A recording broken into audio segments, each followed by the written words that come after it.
Reta ainda.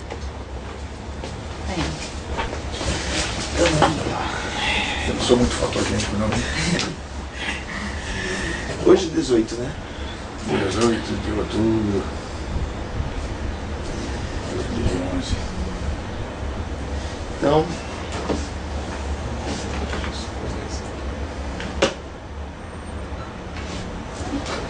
entrevista com o médico Fernando Barbosa. Isso. Para o projeto Marcas da Memória, em 18 de outubro de 2011. Participa da entrevista Pablo Porfírio e Rebeca Batista. Então, Fernando, a gente poderia começar um pouco falando das suas lembranças da infância, onde você nasceu, as suas primeiras experiências escolares, né? Pra gente... Eu nasci praticamente no centro do Recife, né? Nasci no Parque 13 de Maio, naquele trecho da Rua da Saudade que só tinha casa do lado direito, indo em direção a Mário Melo, que naquele tempo não existia Mário Melo, existia um canal onde a maré entrava, que tinha uma ponte na Rua da Aurora, entrava naquele canal e aquele canal atravessava a Avenida Cruz Cabugar e aquela água toda desaguava em Santo Amaro, indo esse canal ficar nos fundos das casas da hoje, né? Aquela rua que era o fundo do cemitério e hoje em dia chamam de Rua dos Palmares, onde tem o Ioiô por ali, depois mais adiante você vai ter o Hospital Oswaldo Cruz, né? Onde é a Faculdade de Ciências Médicas, né? E ali o canal desaguava no canal principal, que era o Derby Itacaruna. Mas tudo aquilo era mangue. Você imagine que os mangues tomavam conta daquele canal. As casas da Rua da Hora, daquelas ruas satélites ali que eram transversais, os quintais davam para o mangue.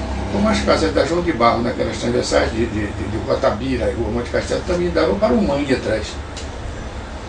E eu saía de barco lá de casa, do fundo do quintal lá de casa, que era o fundo lá de casa, que era a última casa da Rua da Saudade, a casa que existe lá onde eu nasci, que era a casa da diretoria do saneamento, que meu pai era o diretor do saneamento, que naquele tempo não se dizia compensa, se dizia saneamento, diretoria de saneamento Estado.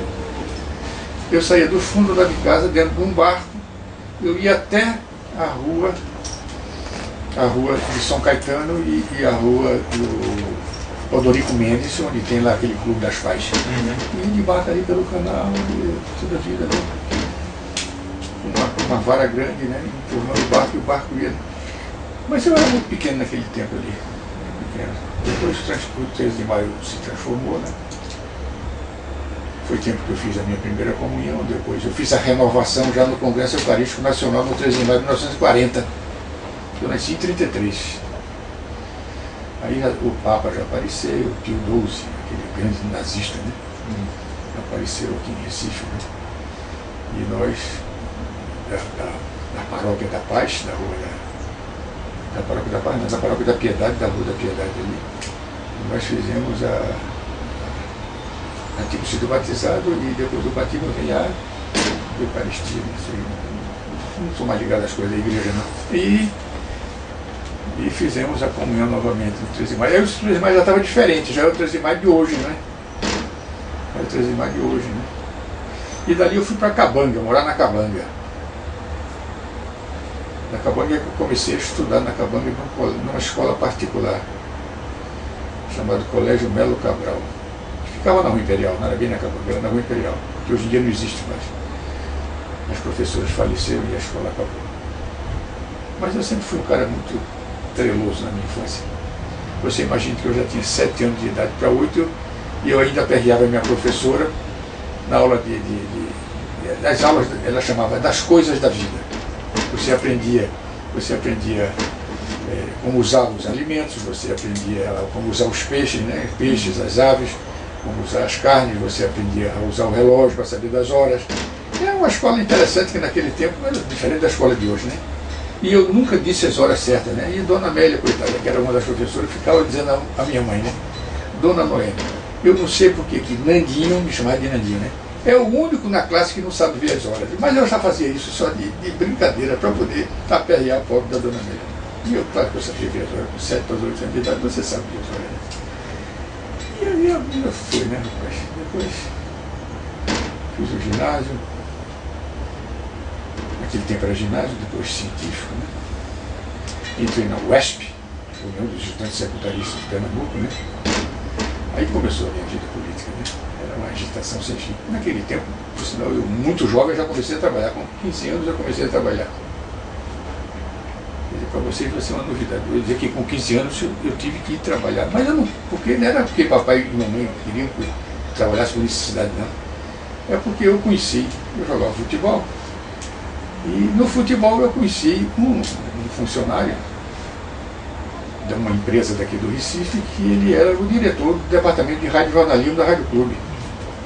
E ele era funcionário do dono dessa empresa, que era o presidente do clube que eu jogava futebol, do América Futebol Clube na época.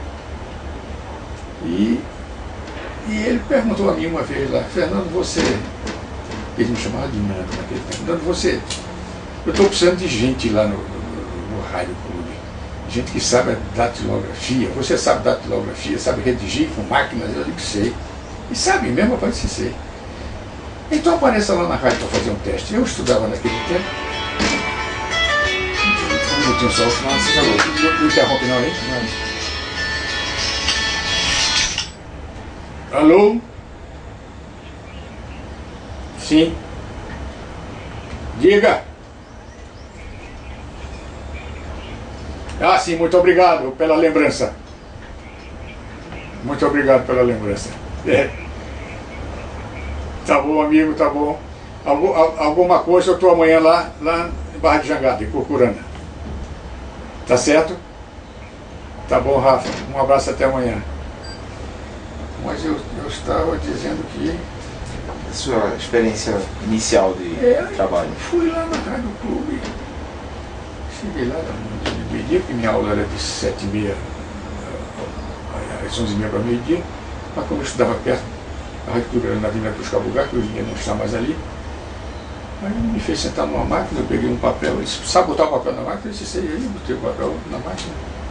Era uma Triunfo bem grande assim, não lembro que fosse hoje. Aí ele disse, eu vou fazer um ditado para você. Se você quiser escrever, escreva. Se não quiser, não escreva. Você veja o que você pode fazer. Aí ele começou a falar sobre Recife, cidade lendária. Ele ia falar de besteira, de história, inclusive dizendo coisas erradas do Recife, né? Entrou por Olinda, lá vai ele, Olinda, depois falou das revoluções de Pernambuco, aquela coisa toda. Quando eu já vi que o papel estava chegando no fim, eu disse, um minutinho, senhor Célio Tavares, o nome dele, mais conhecido nas rodas de jornalismo como Cléo. Eu disse, um minutinho, senhor Célio, porque o papel está acabando. Ele disse, então tira o papel da máquina. Aí eu afrouxei o tabulador, puxei o papel assim com a mão, como todo datilógrafo faz, né? Tirei o papel. Ele disse, rapaz, você tem muita prática. Eu disse, tá bom, me dê esse papel. Aí ele leu. Eu tinha dado as margens direitinho, tudo certo, eu sabia bater tudo direitinho. Aí ele chamou lá mais dois colegas dele, Laudenor Pereira e Itamar Pereira, por sinal falecido. Aliás, todos os três já são falecidos. Um estava se formando em Direito, o outro estava se formando em Medicina. O Laudenor depois foi até professor da Faculdade de Medicina. O Itamar não, o Itamar foi juiz e morreu como juiz aqui no Recife. Aí eles leram lá em conjunto, eles disseram, rapaz, gostamos do seu exame, me chamaram o exame, né? Agora você para trabalhar aqui tem que seu pai vir aqui segunda-feira para autorizar. Aí eu cheguei em casa e disse, papai, eu vou trabalhar na Rádio Clube. Ele disse, você está brincando, papai? Você tem idade para estar trabalhando, papai? Vá para a sua escola, vá cuidar dos seus estudos. Eu disse, não, é verdade, eu fiz lá um exame lá, fez. E eles disseram que eu só posso trabalhar se você for autorizar. Ele ficou assim, aí a mamãe disse, vai lá, Júlio, vai ver se esse negócio de Fernando é verdade. Aí eu fui lá na segunda-feira, eu fui lá com ele, e eu fiquei trabalhando. Eu sei que eu trabalhei 5 anos na Rádio Clube. 7 anos. Saí da Rádio Clube em 1955, quando o diretor principal da Rádio Clube, que era o Caio de Souza Leão, veio ser diretor da Rádio Olinda, que estava sendo fundada naquele ano de 1955. E ele pensou várias pessoas. E uma delas fui eu. Ele me chamou lá no gabinete dele e disse, Fernando, eu quero que você vá trabalhar comigo na Rádio Olinda. Eu disse, e aqui, como é que vai ser? Ele disse, não, aqui você vai, e tem outras pessoas também que vão para lá. E e a gente vai fazer uma rádio diferente, uma rádio moderna, não sei o quê, isso aqui é muito atrasado. Aí eu fui lá para a Rádio Olinda. E na Rádio Olinda eu trabalhei até o ano da minha formatura em medicina. Quando eu terminei medicina, eu entreguei o pedido de demissão da rádio. Mas passei pelo Jornal do Comércio também, nesse intervalo de tempo. Trabalhei 3 anos no jornal mesmo do comércio. E eu fazia reportagens externas. Uma que marcou muito a minha passagem pelo rádio, pelo jornalismo, foi uma entrevista com Maria Callas. Você já ouviu falar em Maria Callas?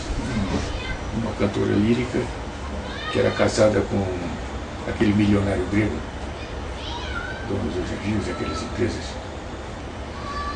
E ela veio fazer um show em São Paulo. Se apresentou em São Paulo. Mas como os aviões para a Europa todos paravam no Recife, nós sabíamos que ela tinha que parar no Recife e passar 1 hora aqui no avião. E como lá na rádio eu era o responsável por essas entrevistas externas, principalmente quando pensava em alguma coisa com língua estrangeira no meio, e tinha 2 pessoas, aliás, tinha 3 pessoas interessantes lá no departamento, que também tinham praticamente nível superior, que já estudavam, um estudava direito, que era Itamar, lá do novo estava medicina, né? Eu ainda, naquela época, eu tinha feito geografia e história, porque não tinha só geografia. O curso era um só, geografia e história. Eu já estava fazendo já o 1º ano de história, não, já estava fazendo o 2º ano de história e geografia. Não tinha entrado em medicina ainda. Medicina só entrei em 56. Aí eu avisei para o pessoal lá na faculdade para ir assistir lá no aeroporto do Ibura, que naquele tempo não era esse que é hoje, era o Ibura antigo, o militar antigo, para ver Maria Callas, né? E realmente ela foi uma pessoa simpaticíssima, né? Sentou conosco, falou demais, falou até o que não devia, contou até coisas da vida particular dela, né? Beijou todo mundo, foi uma coisa fantástica mesmo. Todo mundo ficou muito satisfeito com ela, né? E a rádio passou quase 1 hora no ar, eu fazendo essa entrevista com ela e ela conversando francamente de tudo, da vida, das artes, de tudo, né? Maria Callas. Mas ao mesmo tempo eu também fazia política, né? Como eu te falei, eu estava na União dos Estudantes Secundaristas, mas aí quando eu entrei na universidade eu já estava ligado já ao Partido Comunista Brasileiro daquele tempo, o PC, que chamava Partidão. E nós todos já fazíamos política universitária, assim, já uma política mais um pouco, eu não diria de esquerda, mas uma política de protesto contra tudo que havia de conservador na época, né? A União dos Estudantes de Pernambuco sempre teve na mão de colegas muito atrasados, muito conservadores, né? E sempre apoiaram os governos todos que estavam aí, tanto a prefeitura como o governo do Estado, né? E nós éramos contra, né? E foi uma luta muito grande, né? Isso é final da década de 50? Isso já era década de 50, né? E nós conseguimos, em 58, um feito muito grande. Foi convencer Miguel Arraes de Alencar a ser candidato a prefeito do Recife. Que ele era um cara diferenciado, era um cara que era deputado na época e ele se dava bem com a gente, com os estudantes. Ele e um outro deputado que também morreu muito jovem, Paulo Viana. Também era outro que se dava muito bem com os estudantes, né? Até porque Paulo Viana já morou na casa do estudante, foi um cara que fez curso universitário morando na casa do estudante em Pernambuco, aquela coisa toda. E a gente era muito ligado a eles. E também ligado muito também a Carlos Luiz de Andrade do Partido Socialista e a Pelópio da Silveira também. Então a gente tinha uma ramificação, muito embora estudantes ainda, mas a gente já conhecia os políticos e a gente já fazia uma seleção qual deles era o melhor para a gente conversar, para a gente batalhar. E foi uma vez na casa de Pelópidas que a gente convenceu de Arraes ser candidato. Ele disse, mas eu não posso ser candidato, porque eu, primeiro, isso depende de muita coisa, inclusive até para botar um carro de som na rua. Como é que nós vamos botar um carro de som na rua se nós não temos nem um tostão para alugar um carro de som? Que realmente nós não tínhamos nem um tostão, né? Aí nós dissemos, não, a gente vai fazer uma campanha de porta em porta e você vai ver, vai dar certo. E nós conseguimos abrir comitês em todos os bairros do Recife. E eu fui um dos responsáveis pela direção desses comitês. Eu fiquei no comitê, que hoje chama Quinta Zona, que naquele tempo era um pouco diferente, e da sétima zona. Quinta Zona, sétima zona, com ramificação até a parte de Cruzilhada, até a Rua da Água Fria, Bibiriri. E foi uma luta muito grande, mas elegemos Arraes. Com apoio do partido. Com apoio do partido, com apoio do PSB da época, com apoio do Partidão, e com apoio de outros partidos pequenos, e conseguimos eleger. Arraes se elegeu o prefeito do Recife. Arraes, prefeito do Recife. Mas aí vem a eleição de Jânio Quadros, que é a campanha de Lote e de Jânio, né? E Jânio ganha a eleição. Jânio ganha a eleição, para a gente foi uma verdadeira ducha fria na cabeça da gente. A gente sabia que Jânio era um tipo conservador e ele fazia uma aliança com os conservadores do país, mas cedo ou mais tarde, como ele tentou fazer e não conseguiu. Mas isso mexeu muito com a gente, porque pouco tempo depois, vocês sabem que houve a renúncia dele em 61. E na renúncia de Jânio em 61, aconteceu um fato que marcou um pouco a gente, porque nós estávamos na UEP exatamente ouvindo uma emissora de rádio do Sul, num rádio que um colega nosso tinha levado lá para a União dos Estudantes de Pernambuco, que naquele tempo nós já tínhamos ganho a eleição da UEP também. Nós ganhamos a eleição da UEP já há 2 anos atrás. Em 1959 para 60, nós ganhamos a eleição, ganhamos em 61 também. E nós estávamos lá exatamente na União dos Estudantes, que ficava ali na rua Gervásio Pires, naquele trecho entre rua o Jeriquiti e Conde da Boa Vista, que hoje em dia não é mais, é uma casa comercial ali. E a polícia veio e prendeu todos nós. Só não prendeu quem pulou pelo muro, pelo quintal atrás. E 2 colegas nossos conseguiram pular o muro por trás, né? Os outros todos foram presos. Isso mais ou menos umas 5 horas para 5h30 da tarde. Inclusive até alguns colegas. E dessas colegas, uma delas também foi Maria do Socorro, daqui. E naquele tempo já era minha noiva. Né? E Socorro foi presa, eu fui preso. Né? Tinha até um professor daqui também, que já está aposentado também, foi preso naquela época. O João Maciel. Não sei se você conheceu o João Maciel. Na rua. João Maciel, chamado Jardins. E Jarbas foi preso também. Conhecido daqui, eu Socorro, Jarbas, né? Todos saíram pelas madrugadas da vida, mas eu fui o único que fiquei, né? Fiquei, e o coronel na época, o Ibiapina, famoso, que era o chefe da 2ª secção do 4º Exército. Não, 2ª secção não, ele é chefe da 2ª secção da 7ª Região Militar. O chefe da 2ª secção do 4º Exército era o coronel Bandeira, na época, que depois foi general já em 64, da militar. Eu sei que ele, depois de anegar muito comigo, de me instigar, aquela coisa toda de milico, que vocês sabem, muito nome feio para cima e para baixo, aquela coisa toda. E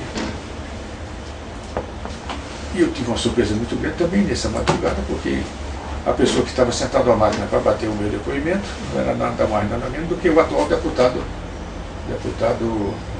Naviaé Cavalcante. Que um ano antes ele tinha sido secretário da União dos Estudantes de Pernambuco, porque ele fazia um curso de odontologia. E nós não sabíamos que ele era um cara que era militar. Também ele nunca disse a ninguém que era militar. Ninguém nunca soube que ele era militar. E ele trabalhava na 2ª secção da 7ª Região, no Coronel Ibiapina. E quando eu cheguei assim para dar o depoimento, que eu me sentei, que, assim, de frente dele, ele com a máquina aí, como está você, tá? Ele olhou assim para mim, rapaz, ele ficou tão envergonhado que ele baixou a cabeça, que ele não disse uma palavra comigo também, não dirigia ele. O Ibiapina ficou perguntando lá as coisas baboseiras dele, né? Para que eu tivesse que dizer quem eram os comunistas da UEP, da União dos Estudantes.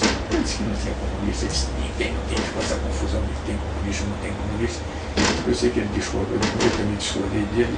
Ele tentou me agredir, mas terminou me agredindo, porque ele era um tipo baixinho. E eu não era um cara curto, não sou hoje em dia, não. Eu era mais musculoso, mais forte. E eu acho que ele teve medo também que eu fosse ao confronto com ele, né? Aí eu sei que ele me mandou para ficar preso e comunicado lá no 7º Regimento de Albúzios, o antigo 7º RO, na estrada de Olinda para Paulista. Hoje em dia aquele quartel outra coisa não. É o 7º GAC agora, né? Porque tem aquele 7º RO.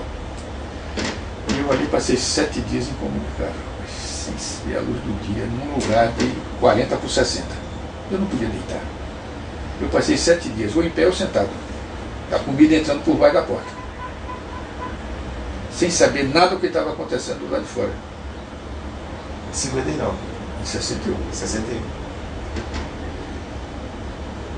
Até que um dia eu vi a porta bater. Eu sabia que era de dia porque eu via que havia uma sombra de sol e esse sol só aparecia em algumas horas que eu imaginava que fosse o período da manhã. E realmente eu tinha razão, era o período da manhã, porque quando essa pessoa bateu, que a porta bateu e depois em seguida eu vi que alguém botou a chave no cadeado e abriu a porta, que a porta tinha um cadeado. Que a comida entrava por lá, ele não abriu a porta, entrava com um pão assim de diferença, entrava a comida e entrava lá uma paradeira para eu fazer a minha necessidade fisiológica. E entrava também um rolo de papel higiênico. Isso tudo no mesmo lugar, você imagina como foi a sujeira, 7 dias no mesmo canto, né? E quando eu vi, apareceu um coronel na minha frente. Eu disse, bom, agora o negócio aqui vai ser muito ruim. Imaginei comigo mesmo, né? Ele disse, eu vim falar com você, aspirante Barbosa. Aí ele me chamou aspirante. Eu digo, esse cara me chama de aspirante, como é que ele sabe que eu fui do CPOR? Eu já tinha feito CPOR naquela época. Eu fiz o CPOR na década de 50, 54, 55. Ele disse, eu vim falar com você, primeiro para lhe pedir desculpa pelo sofrimento que você tem passado aqui dentro. E segundo porque a coisa mudou nesse país. Eu disse, como assim? Ele disse, você vai saber. Saia daqui, venha comigo. Mas eu desconfiado, eu não acreditava no que estava ouvindo. Eu me ligo, me dizer umas coisas dessas, eu disse, esse cara está mentindo, eu imaginava, né? Ele disse, venha comigo. Aí eu saí com ele, aí eu vi, ele tomou o caminho assim, umas escadas, subindo as escadas. Quando eu vi lá em cima do primeiro andar, cassino dos oficiais. Eu sabia porque eu tinha feito estágio no 7º RO, porque eu fiz artilharia no CPOR, e eu conhecia bem o quartel do 7º RO. Eu disse, cassino dos oficiais, o que eu vou fazer aqui dentro? Aí quando eu cheguei lá já tinha um capitão me esperando, Barroso. Ele disse, Barroso, está aqui, está o aspirante Fernando Barbosa. Faça o que for possível por ele, inclusive roupa, sapato, tudo, para ele sair dessa situação incômoda dele. Ele está com essa roupa horrível aí, todo sujo. Né? Aí o senhor Barroso me chamou, me deu barbeador, me deu escova, me deu pasta de dente, sabonete, toalha, gaba, eu fui tomar um banho, né? E fazia uma semana que não fazia nada disso, né? Antes de morrer, ele bateu na porta e disse, estou deixando uma roupa aqui do lado de fora. Se der você, tudo bem. Se não der, você vem enrolado na toalha que a gente quebra o galho por aqui. Mas eu tinha mais ou menos o físico dele. Ele era um cara assim também, um pouco assim mais ou menos. Como eu não era gordo, nem era mais, um tipo assim atlético. Aí a roupa dele deu certinho. Ele disse, teu sapato quanto é? Eu disse 41. Ele trouxe um coturno 41, né? Do oficial, tudo, né? Aí me levaram lá para o refeitório, era a hora do lanche, né, 10 horas, às 10h30. No caso dos oficiais tem um lanche dos oficiais, né? E nesse lanche comparece o comandante, os chefes das seções, né, que é o S1, S2, S3 e S4, né, que a seção S1 é administração, S2 é de relações públicas, de investigação, S3 é de logística e S4 é de organização, de administração interna. Geralmente quem dirige são os oficiais de patentes superiores da tenente. Eram 4 capitães, né? E os majores estavam lá, tudo isso, né? Aí eu já conheci alguns deles por conta do CPOR. Alguns deles ainda estavam lá. Ainda estava lá o Pinheiro, ainda estava lá o Leal, que tinham sido meus instrutores no CPOR. Mas já não eram mais tenentes, que eles foram instrutores no CPOR quando eu era estudante do CPOR. Eles eram tenentes na época, recém-saídos da academia das Agulhas Negras.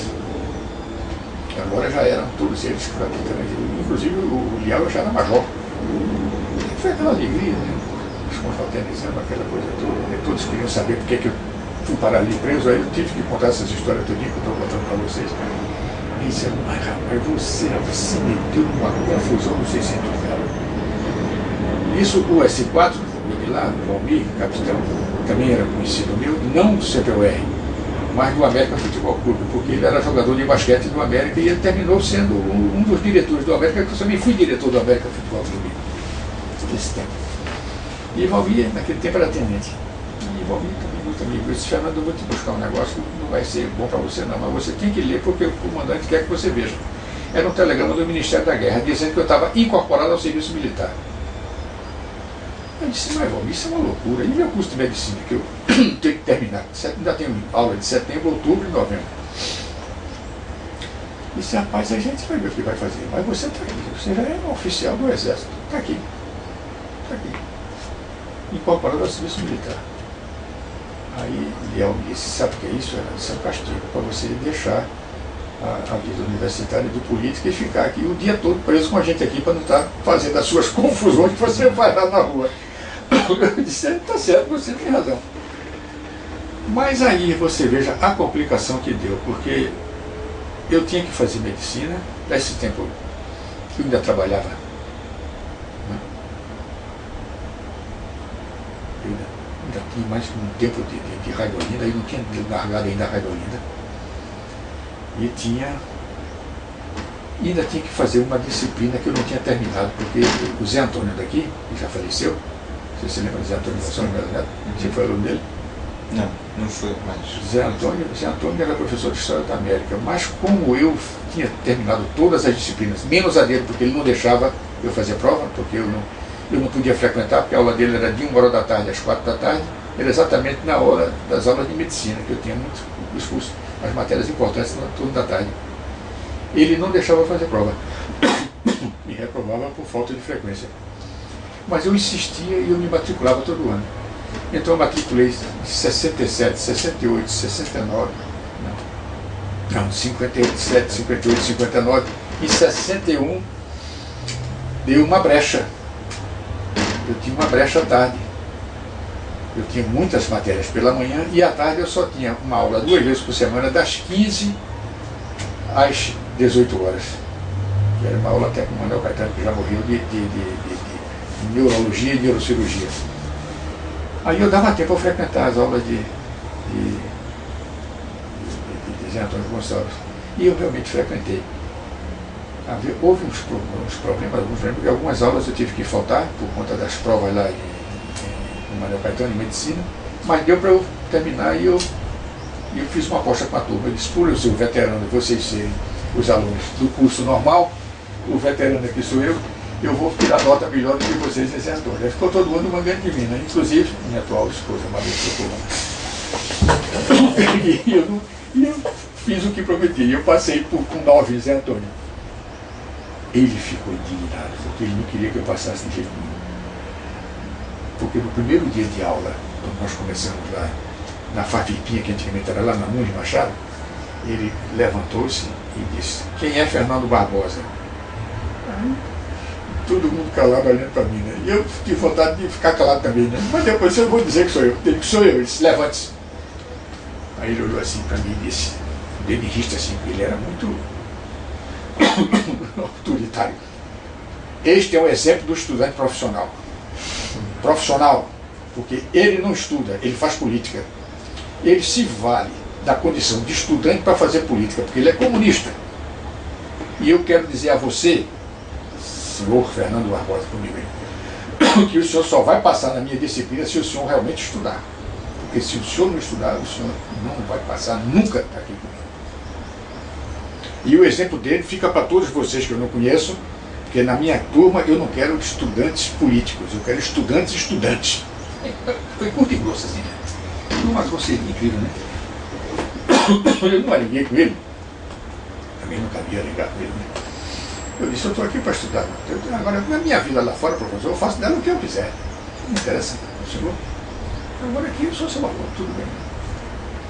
E realmente ele ficou, rapaz, mas aí eu para fazer as minhas provas, eu tinha que fazer uma grafia diferente. Porque naquele tempo a gente assinava a lista de frequência. E minha grafia sempre foi para a direita. E eu disse, eu vou fazer prova com grafia com toda a minha grafia voltada com as letras para a esquerda. Para confundir, para ele não saber que é a minha, porque a minha para a direita, eu faço para a esquerda, ele vai pensar que é algum canhoto que tem por aqui que faz assim, né? E toda essa prova que eu fiz foi com grafia ao contrário, né? E tirei 5 notas boas e passei com ele. Para tristeza dele, eu passei. Mas, e a vida? A vida complicou mais ainda, porque eu tinha que fazer tudo isso, e tinha que estudar, e tinha que fazer política também. Nunca parei de fazer política. E nós conseguimos, em 1962, lançar a candidatura de Miguel Arraes para governador. Nessa altura, Arraes tinha sido um excelente prefeito, né, com o apoio da gente. E nós, naquele tempo, nós tínhamos já organizado no Recife uma rede muito grande de associações de moradores. E essas associações de moradores realmente eram os núcleos políticos dos bairros que nós tínhamos. Para você ter uma ideia, nós tínhamos mais de 60 organizações dessas aqui dentro do Recife. Claro que tinham algumas mais atuantes e outras menos atuantes, né? E eu cheguei a ser o diretor eu fui, naquele tempo se dava o nome de diretor de uma palavrinha que significa ensinamento, mas não era o nome que deram, foi várias diretorias, porque nós fundamos uma federação das associações de moradores, e nesse tempo também outros exemplos desses se passaram para Jaboatão, para Santo Agostinho, para Paulista, para Caruaru. E aí nós dissemos, vamos fazer uma federação de associação de moradores, né? E na eleição da federação, nós conseguimos eleger um velho comunista como presidente da federação, Amário Vanderlei. E eu fui um dos diretores, que eu fiz inclusive a campanha do Amário Vanderlei. E eu fui diretor, não era diretor técnico, não, eu era diretor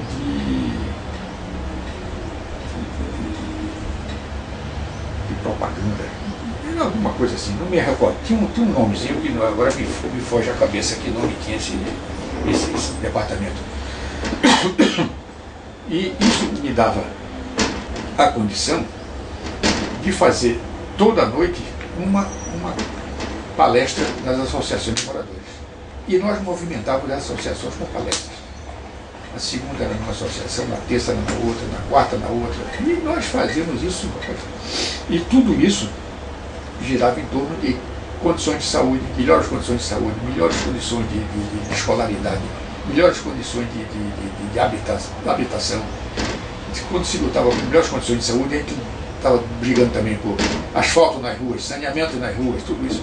Dava uma movimentação muito grande.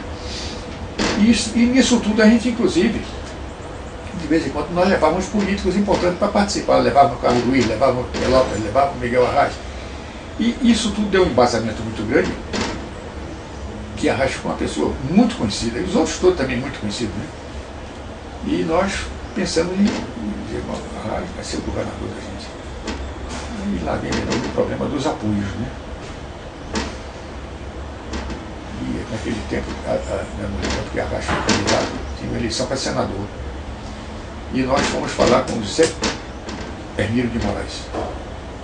Nós temos o nome dele num posto de saúde, e fui eu que bolei aquele posto, e ele, hoje em dia é um serviço de hipertensão, diabetes e cardiologia, aí no Monteiro. Você já passou por aí? Já. Aquilo ali, inclusive, foi o nome dele. Jabas concordou e ficou o nome dele ali. E nós fomos falar com o Zé Hermílio, uma das vindas dele ao Recife. E nós convencemos Zé Hermílio a ser candidato a senador por aqui. Ele, rapaz, ficou admirado, disse, olha, eu nunca imaginei que um grupo de pessoas jovens como vocês me viesse fazer uma proposta dessa. Eu disse, pois é, o senhor está convidado e o senhor vai apoiar a candidatura de Miguel Arraes de Alencar para governador de Pernambuco. Ele disse, eu já ouvi falar muito de Miguel Arraes, mas não conheço ele. Eu disse, nós vamos marcar uma reunião para o senhor convencer Miguel Arraes de o senhor ser nosso candidato e o senhor apoiar ele. E ficou certo, e ele apoiou Miguel Arraes, fez um grande grupo político, e ele ajudou muito financeiramente. Foi ele que bancou toda a propaganda da campanha. essa papelada toda de santinho, faixa, cartaz, o diabo. E naquele tempo se pregava muito papel de rua fora, né? Hoje em dia mais não. E ele se elegeu muito bem, e agora se elegeu governador. Mas aí vem 64, vocês já sabem, e acabou com tudo isso, né? Ô Fernando, e no campo? Como é que no era campo, essa ao mesmo tempo, rapaz, no campo, acontecia o seguinte, né? Eu era muito ligado ao pessoal do Partido Socialista, como eu falei, eu sei, havia uma ligação muito grande entre o Partidão e o Partido Socialista na época. E através de Carlos Luiz, nós conhecemos Francisco Julião Arruda de Paula. Francisco Julião. E Francisco Julião estava naquela luta em 1958 pela Liga Camponesa do Engenho Galileia, em Vitória de Santo Antão. E já havia umas exclusões de pequenas ligas camponesas aqui pelo interior. E ele precisava de gente para ajudar ele. E nós, que comandou a direção do Partidão, a gente resolveu fazer uma fração do partido dentro das ligas camponesas para trabalhar também essa questão da organização dos camponeses no campo. E nós começamos daí, né? Eu, como já fazia medicina, naquele tempo eu era terceiro ano de medicina, era muito fácil para mim me meter no meio dos camponeses, começar a falar de saúde para eles, essa coisa toda, e levar remédio, levar amostra, essa coisa. E nisso nós começamos a atuar. E atuamos muito. E tínhamos uma equipe boa que ajudava no campo. Eu convoquei médicos, meus colegas, estudantes. E nós começamos a trabalhar desde Goiânia até Palmares e até Vitória de Santo Antão, Galileia, apoiando as ligas camponesas. E culminou com um grande trabalho em 1962, que foi a criação da Cooperativa Agrícola dos Camponeses no Cabo de Santo Agostinho. Não sei se você ouviu falar disso. O Tiriri? Sim, que até o presidente da República veio naquele tempo, né? Depois da renúncia de Jânio, houve aquela confusão toda, mas terminou havendo parlamentarismo, João Goulart foi empossado e nós conseguimos. Mas havia algumas rusgas entre o Julião e o PC, né? Depois. Havia dos dois lados, né? Tanto o Julião, que não gostava do pessoal do partido, como o pessoal do partido, através de Davi Capistrano, que não gostava de Julião. Mas nós tínhamos uma meta em tudo isso, que discordávamos de Julião e discordávamos da direção do partido. Isso foi um grande problema, porque teve um ano muito difícil para nós, que foi o ano de 1961. Foi um ano difícil, porque uma fração da juventude do partido botou na cabeça da direção estadual do partido que nós, que éramos aquela fração dentro da Liga Camponesa, nós estávamos traindo o partido, que nós íamos ser expulsos do partido. Isso foram meses de discussão e terminou numa grande assembleia para decidir essa questão. E nós tivemos a sorte de contar com duas pessoas que nos defenderam a sangue e a fogo. Foi Paulo Cavalcante e Gregório Bezerra. E nós tivemos a maioria na Assembleia e nós não fomos expulsos do partido. Mas isso não deixou Davi Capistrano tranquilo, não. Ele ficou muito tranquilo. E nós dizemos para ele: Davi, o futuro dessa luta camponesa é transformar essas ligas desorganizadas de Francisco Julião em sindicatos rurais. Esse é que é o seu grande trabalho. E ele não percebia. Dizia: não, vocês vão entregar esses sindicatos a esse vigarista desse Francisco Julião. Não pode ser assim. Porque, inclusive, nós vamos formar quadros no interior que não vai ter nenhuma ligação política com ele, vai ter ligação política com o Partido Comunista. E foi isso que aconteceu. Nós fizemos os sindicatos rurais. E Tiriri foi fruto disso. Foi fruto do sindicato que nós tomamos no Sindicato do Cabo, Rural do Cabo. E criamos grandes sindicatos, como o Sindicato de Vitória de Santo Antão, o Sindicato do Cabo de Santo Agostinho, o Sindicato de Palmares. Mas todos eles foram criados via Liga Camponesa. O Sindicato de Paulista, muito bom.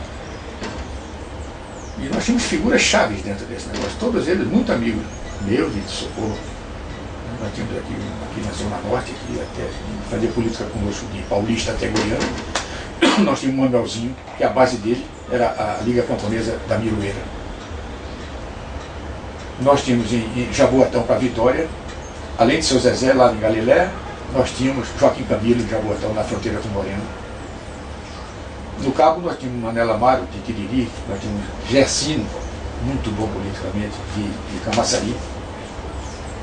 Na zona da Mata Sul eram dezenas de bons companheiros, mas a grande líder era Zé Eduardo. E esse pessoal sofreu, porque quando chegou em 64, esse pessoal foi dizimado, né? Eu não sei o que foi feito de Manaus, sumiu, desapareceu. Joaquim Camilo sofreu tanto que ficou louco, não saiu mais de casa. Gessino teve que desaparecer durante muito tempo, 2 anos fora escondido, e a gente sustentando a família dele. Ele tinha 8 filhos na época. E Zé Eduardo teve que sair, correr para São Paulo. E o resto da liderança foi dizimado. O Júlio Santana também foi. Júlio Santana, que era de Samianha. Que era um cara que ouvia pouco a gente. Era um cara que fazia as coisas da cabeça dele. Era uma liderança muito ruim na zona da Mata Sul, no litoral. Ele ficava em Barreiros também, Era Sereninha, Ipojuca, Barreiros. Porque ele era o tipo de que pegava o dinheiro do sindicato para levar vantagem. Né? Comprar roupa bonita, só queria andar de branco, né? Tinha mulheres de todos, vários engenhos, ele tinha mulher. Ele era um sujeito muito desregrado. Mas o diabo é que ele tinha uma liderança. E a gente, para conseguir neutralizar um pouco, a gente usava muito a influência do pessoal do Cabo de Santo Agostinho, vizinho dele. E nós tínhamos várias ligas camponesas descendo por ali, ia até Suape, ia até Ipojuca. Nós tínhamos liga camponesa em Tiriri, nós tínhamos em Jardim, nós tínhamos em Maçangana, né? Nós tínhamos em Serraria, tudo descendo ali pela zona, pelo litoral ali, descendo para o sul. E até certo ponto a gente conseguia equilibrar a loucura de Júlio Santana. Enquanto isso, os sindicatos ganhavam força, né? O Sindicato de Palmares teve mais de 70 mil filiados. E esse pessoal era amigo nosso mesmo, né? Fazia política junto com eles. Eu frequentava a casa deles mesmo. Eles vinham para Recife, para a nossa casa. É tanto que em 64, quando eu fui preso, em 64, e que fui posto, né, fui suspenso das minhas atividades na Prefeitura do Recife, porque eu cheguei a ser médico da Prefeitura do Recife. Uma das acusações contra mim era que eu era do Partido Comunista, eu era presidente da Associação de Vereadores do Bairro da Boa Vista, e que eu recebia os camponeses lá em casa. Eram as acusações dentro da comissão de inquérito da Prefeitura do Recife, que pesavam contra mim. E eu tive que usar uns certos artifícios para escapar de não perder esse trabalho, porque era muito trabalho que eu tinha. Porque o trabalho da Sudene nós perdemos também, que naquele tempo nós também entramos na Sudene. E já de Andrade nos convidou para trabalhar na Sudene. O pessoal das ligas ia trabalhar na Sudene. Mas não assim, implicitamente, vocês da liga vão para a Sudene, né? Ele pensou várias pessoas, né? Eu, Socorro, e outros colegas para trabalhar na Sudene, né? E fomos nós que assumimos mesmo, para fazer daquela liga camponesa da área do Cabo Santo Agostinho ali, a da cooperativa Abrigo Tiriri. Quando chegou a 64 foi tudo destruído. Nosso irmão foi pegado na porta lá do edifício, ali na Delta Barreto, proibido de entrar no prédio. Aí tinha relação de vontade, Socorro, Ferraz, Fernando Barbosa e os outros nomes. E como nós tínhamos um contrato de trabalho, eles foram no RH, Recursos Humanos da Sudene, que a diretoria toda mudou, e eles pegaram esses contratos todos, olha, e utilizaram incendiário.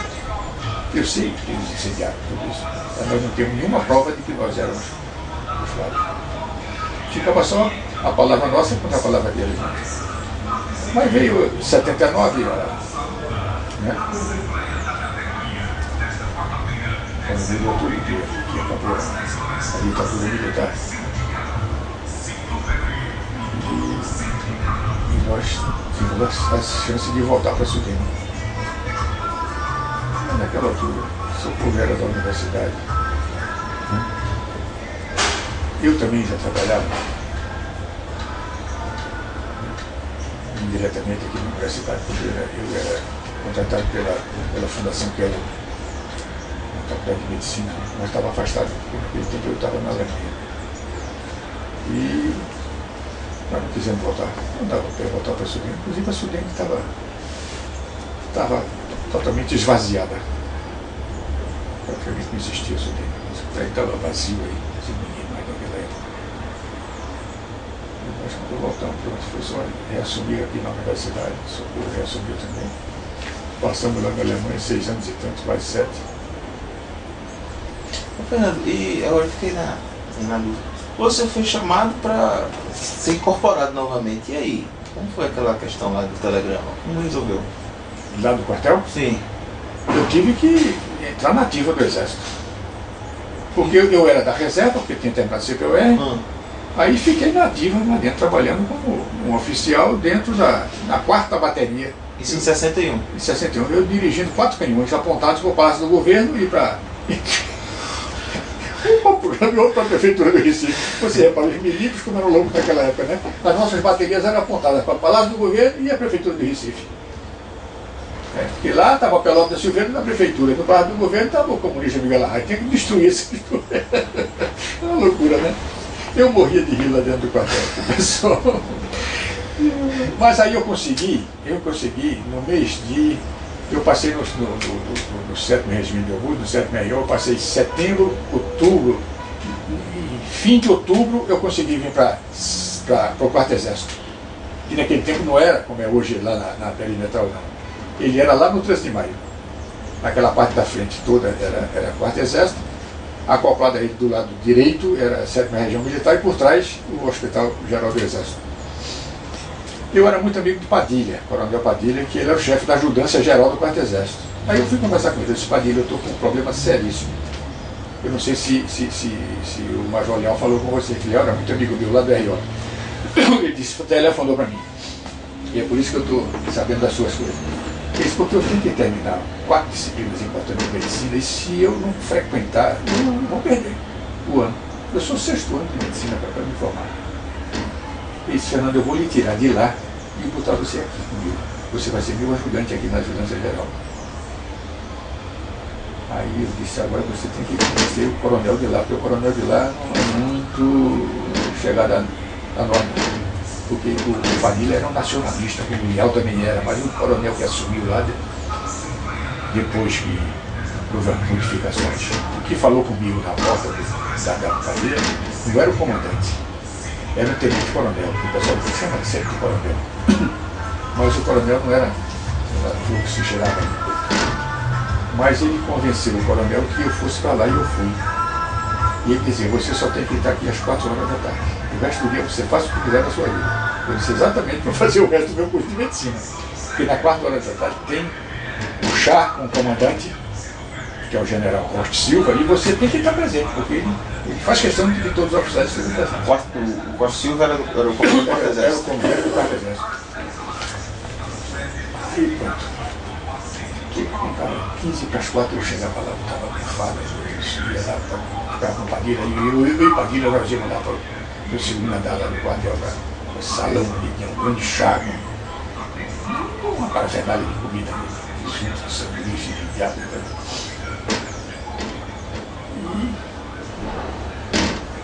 E tinha um grande tabuleiro de xadrez, assim, um canto, junto da mesa onde sentava o general Costa Silva.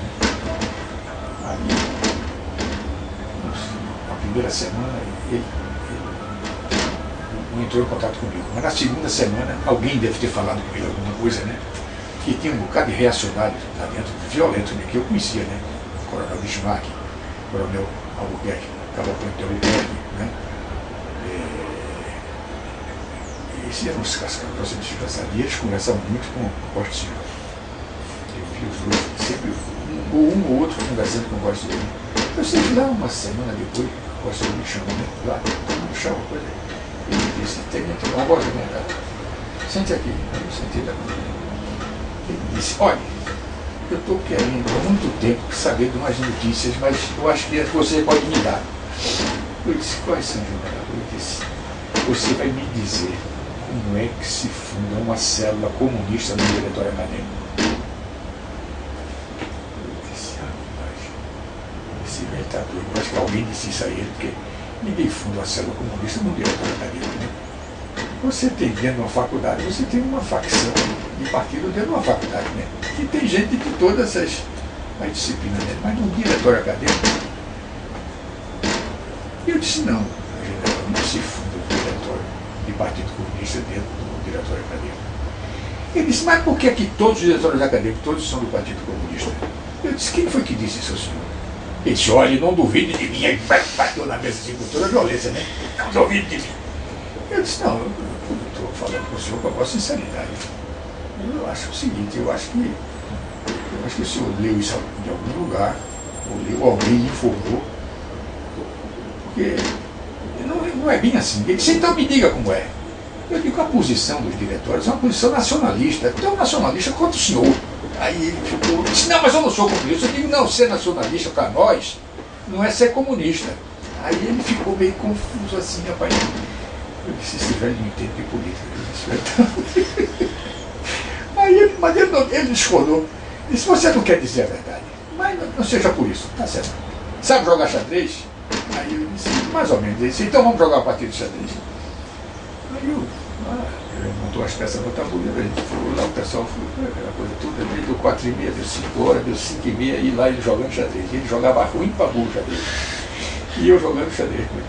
Lá para tanto ele fez uma pausa, aí foi tomar um chá, né? Ele disse, uma pausa, ele foi tomar um chá. Daqui a pouco, mais 5 minutos da jogada. Eu disse, uma pausa para mim, permita. Aí isso, o Padilha estava lá no canto assim ainda. O Padilha disse, você não pode ganhar para ele nunca, você tem que perder, porque se você ganhar para ele, o mundo vem abaixo. Aí eu fiquei conta de que a jogada dele era boa, eu fui entregando o jogo devagarinho, se ele percebia, né?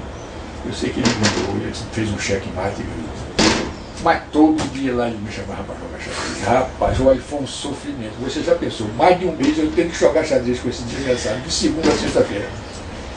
Mas era o jeito, né? Pelo menos eu ficava livre das manhãs e parte da tarde de fazer curso de medicina e fiz medicina. Quando eu terminei medicina, no dia 31, 30 de novembro, paguei tudo, não devia mais nada, a formatura já era na primeira semana de dezembro. Aí eu ainda tinha mais um mês dentro do quartel. Mais um mês de dezembro todinho fechado. Eu disse, o que é que eu vou fazer, rapaz? Aí Padilha disse, ó, rapaz, tem uma ideia. Eu disse, qual é, Padilha? Ele disse, você vai falar com Salazar, que é o coronel comandante do Hospital Geral do Exército, e você vai passar esse mês de dezembro lá com ele. Você já é médico, rapaz, né? Eu disse, é mesmo, boa ideia. Vai lá, rapaz, você não conhece ele, não? Eu disse, não me é estranho. Ele disse, rapaz, ele é muito amigo lá do pessoal de cirurgia, porque ele é cirurgião, ele é muito amigo do pessoal de cirurgia da Faculdade de Medicina da Federal. Aí foi que eu me lembrei que tinha um professor Salazar, que eu nunca tinha visto, que ia lá de vez em quando, né? Que era ele. Aí ele me recebeu muito bem, disse, que bom, fica aqui comigo. Você faz o que? Eu disse, clínica médica. Ele disse, ótimo, vai fazer um ambulatório de clínica pra gente aqui. E eu fiquei o mês de dezembro fazendo ambulatório de clínica. E aí fui dispensado normalmente no fim do ano, cumpri o meu estágio obrigatório. E comecei minha vida em 62, né? Sudem, Oitavo, Liga Camponesa, Paqueiros, Camal, Prefeitura do Recife. Foi um. E a campanha de Arraiz, né? E em 62. Em 62, e nós ganhamos a eleição. E eu fui coordenador da campanha de Arraiz em Caruaru, para o Agreste todo. Porque eu conversando com o Emílio é um cara muito inteligente, Emílio Moraes. Ele disse, a gente vai ter muito problema por conta de apoios. Eu disse, inclusive a Arraiz sabe disso. Ele disse, porque muita gente no interior corrompido quer dinheiro para apoiar. E nós não podemos fazer uma campanha dessa, uma distribuição de dinheiro de jeito nenhum. A gente vai distribuir material de propaganda, material para, né, combustível para os carros da gente, tudo isso, mas o negócio de chegar, do coronel fulano de tal do interior, estamos aqui tantos milhares de reais para apoiar. Não vamos fazer isso. E nós precisamos de gente assim estratégica para trabalhar o Estado todo. Aí um colega nosso de engenharia, Paulo, ficou responsável pelo sertão, com base em Petrolina. Eu fiquei responsável em Caruaru, pelo Agreste. Né? Em Arco Verde ficou um colega nosso que era de Arco Verde também. E aqui no Recife, Zona da Mata, foi dividido, né? Que era onde concentra mais o número do eleitorado, ficou dividido para um bocado de colegas nossos. Né? E nisso a campanha funcionou bem. E nós ganhamos a eleição, rapaz. Uma luta tremenda contra a maior reação do mundo. Que juntou tudo contra nós. Você imagina a igreja de escândalo. Agora, um setor da igreja nos apoiou, o pessoal da JUC, na época. Esse pessoal nos apoiou. Inclusive, uma pessoa que trabalhou muito na época e que você deve conhecer, que é daqui da Universidade da Ilha, da frequenta aqui, é Silke Weber. Ela já está aposentada, mas frequenta para a pós-graduação. Né? Silke era uma das lideranças da JUC na época. E ela se dava muito bem com a gente do Partido Comunista. A campanha foi uma campanha muito bonita. Ainda bem uma eleição. Pena que eu tenho tudo isso é que em 64 matou nossa liderança camponesa toda. Né? E o que foi encontrado de corpos de cadáver na estrada entre Caruaru e Campina Grande, inclusive mutilados para ninguém reconhecer quem era o corpo. Naquele tempo não tinha DNA para fazer nada, nem nenhuma família ia reclamar exame de DNA, nem coisa nenhuma. Pouca gente sobrou daquele tempo no campo, pouquíssima gente.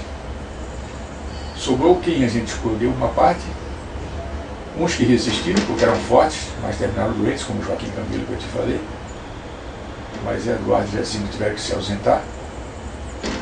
Mas o resto, o Mandelzinho sumiu, ninguém sabe aonde foi que acabou o Mandelzinho, que era daqui da Bioeira, trabalhava com a gente esse litoral norte aqui todo, Igaraçu, Goiânia, por aí, Paulista. E nós tivemos que sair, né? Porque de 64 a 73 eu fui preso 11 vezes. E cada vez mais a coisa apertava. E a última vez foi muito difícil. Porque o nosso ex-dirigente e responsável da época que eu era contra ele deixou uma pasta dentro do British Country Club com tudo do partido dentro da pasta. E ele era o diretor financeiro do partido, Bruno Maranhão. Já ouviu falar nisso? Resultado, a família riquíssima mandou ele para Paris, a França foi embora, conseguiu tirar ele. Mas essa debate do partido em 73 foi muito violenta. E naquele tempo o pessoal do DOI matava. E eu estava na relação, eu era o 54º para ser chamado. O pessoal dizia, Fernando, tu dessa vez não volta não. Aí eu saí para o Rio de Janeiro com socorro e fui para a Alemanha. Sempre com documentos falsos. E conseguimos tudo isso através de uma pessoa que talvez você jamais iria acreditar que fez isso com a gente, Armando Souto Melhor. Foi ele que conseguiu passaporte, documento, tudo com a gente. Nós saímos daqui para o Rio, e do Rio para a Alemanha. Naquele tempo não tinha computação. Eu sei que no Rio houve problema, porque no Rio nós passamos mais de uma hora numa sala esperando a ordem para poder ir para entrar no avião. Eu disse, eles estão tentando telefonar para Recife para saber quem somos nós. Mas depois de tantos caras lá, eu vi que eles estavam lá no telefone. E eu percebi que eles cansaram e não conseguiram a ligação. Até que liberaram, porque o avião tinha que sair. E tinha mais umas 4 ou 5 pessoas para sair também. Mas eu tenho a impressão que eles botaram alguém dentro do avião para ir fiscalizando a gente. Porque eu não durmo no avião. E pelas madrugadas da vida, estava todo mundo dormindo no avião e um cara tirando fotografia de todo mundo. Um cara fotografando. Tirou minha foto de socorro, pela velha Caminha também. Um Bartilha da Tina Marina. Você conheceu o Bartilha? Sim. Era minha filha naquele. E lá na Alemanha nós ficamos exilados lá. Fomos recebidos pelo Ecumenische Studienwerk, uma organização religiosa, mas a Igreja Católica e Protestante Alemã, né? A Igreja Luterana e a Igreja Católica. E eles faziam essa ajuda ao povo político do terceiro mundo perseguidos. E nós ficamos sob a tutela dele, a igreja deram uma bolsa para nós. Mas eu descobri na Alemanha que eu podia ser médico na Alemanha. Aí eu fiz o concurso de Estado para ser médico. Aí a nossa situação financeira melhorou tremendamente. Eu passei a ser um médico como os outros médicos da Alemanha. E foi difícil voltar, porque eles não queriam que eu voltasse. Mas eu voltei. Minha vaga ainda ficou guardada por um ano. E o meu chefe telefonava, escrevia: Fernando, quando é que volta? Fernando, quando é que volta? Até que uma vez eu fui lá e disse a ele: eu já estava organizado aqui, estava trabalhando aqui. E quando nós voltamos, já meados de 80 e pouco, a anistia já tinha passado, né? O pessoal tinha colocado os nossos nomes para voltar para a Sudene, porque houve a possibilidade de voltar para a Sudene, mas olha, não queríamos nada. Eu voltei, porque fui trabalhar novamente no Hospital das Clínicas, que naquele tempo a gente conseguia tirar do Pedro II para cá, uma situação dificílima também, que o pessoal fez greve para não sair de lá. Mas o hospital funciona até hoje, precariamente, mas funciona, porque não há dinheiro. Tentamos tudo fazer uma fundação aí, mas o pessoal do PT não concorda disso, que fundação é entregar aos capitalistas e o hospital não é bem isso.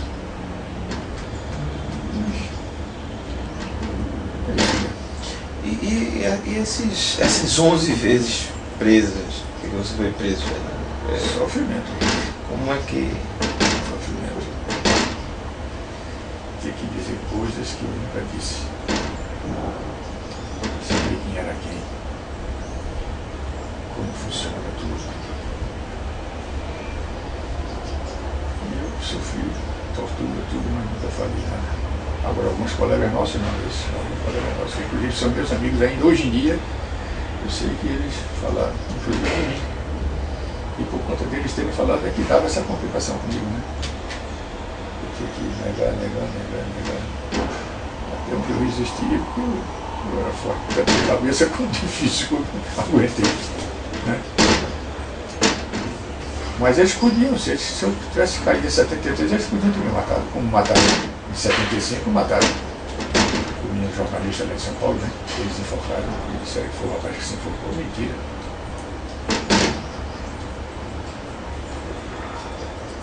Eles mataram o Miguel aqui. Né?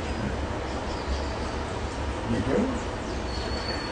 Isso não eu discordei muito de Miguel e de Ricardo Zaratini na época, porque eu achava o seguinte, eu achava que a luta era pelo sindicato rural, e os dois não, era pela Revolução Camponesa. Eu dizia: Ricardo, não é possível se fazer uma Revolução Camponesa, isso aqui não é a China não, rapaz. Aí Ricardo botava na cabeça que tinha que seguir os exemplos de Mao Tse Tung e tomar o campo, uma grande guerrilha. E eu contra, até que uma vez lá em casa, mesmo levando minha máquina, que nunca mais botou, uma máquina de escrever que eu tinha, e eu levou emprestado, coitado, não pôde devolver, que mataram ele, né? Eles foram embora ligados comigo, com socorro, quem não concordava, quer dizer, a tal pretendida revolução camponesa deles, que não deu nada, né? Só deu foi Ricardo hoje em dia ser um mutilado, todo arrebentado. Até pena você ver Ricardo Zaratini hoje em dia. Você conheceu? Não conheci. Conheci só de ler alguma coisa sobre os mas pessoalmente. Mas foi isso mesmo. O tempo da vida mudou, né? O Julião tinha essa ideia também, né? Tinha, mas era da boca para fora. O Julião, na realidade, ele não sabia nem o que ele queria. E ele tinha um lugar-tenente que era um sujeito altamente perigoso, Prolomir Moraes. E o Clodomir, para mim, e para muitos setores naquela época da política, o Clodomir era um cara infiltrado dentro da Liga Camponesa para entregar tudo da gente para os militares. Foi o único que não sofreu um Padre Nosso de penitência de 64 em diante. Pelo contrário, ainda foi nomeado para uma comissão internacional para discutir política do trabalho no Chile.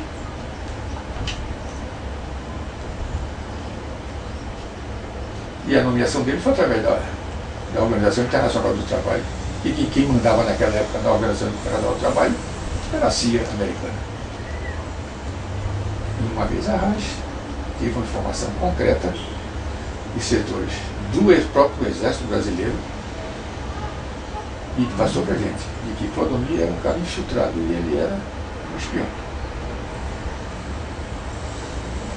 E a pessoa que disse isso, o Miguel Raj, eu sei quem foi, ele já morreu, era o coronel Beto Freire, que tinha sido nosso secretário de segurança aqui no governo de Raj de 62.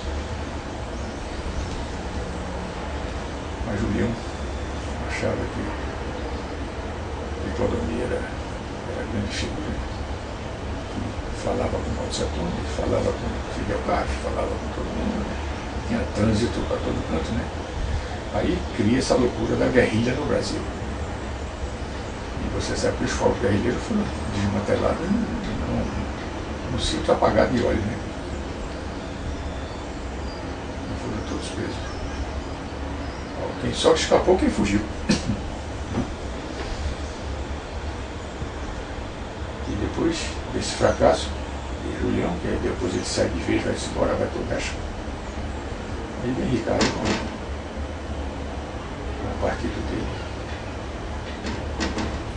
fazer a Revolução Camponesa, que também não fez e não podia fazer, porque não ia dar certo de jeito nenhum. Porque Ricardo foi do PCdoB, não? Não, Ricardo era partidão antigamente, né? Depois saiu, rompeu, se juntou com Marighella, depois saiu de Marighella, criou o PCBR. Aí fez aliança com o Mauro Palmares, com o Thiago, aí naquela altura havia muitas alianças entre eles, né? Fernando, na campanha de Arraes, nos jornais, tem uma imagem que eu acho, sempre pergunto para ver se alguém lembra.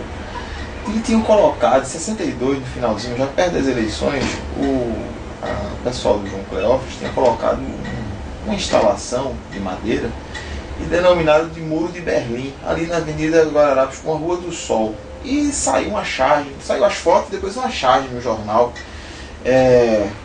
com o Arraes construindo o Muro de Berlim, fazendo uma representação do que se Arraes ganhar seria dividir, né, a cidade, né, como aconteceu na Alemanha. Tu lembras disso, dessa manifestação, dessa... Isso foi uma tentativa, né, mas não deu certo da parte deles, né, porque caiu no descrédito. Inclusive houve uma batalha campal por conta disso, né, em plena Rua do Imperador.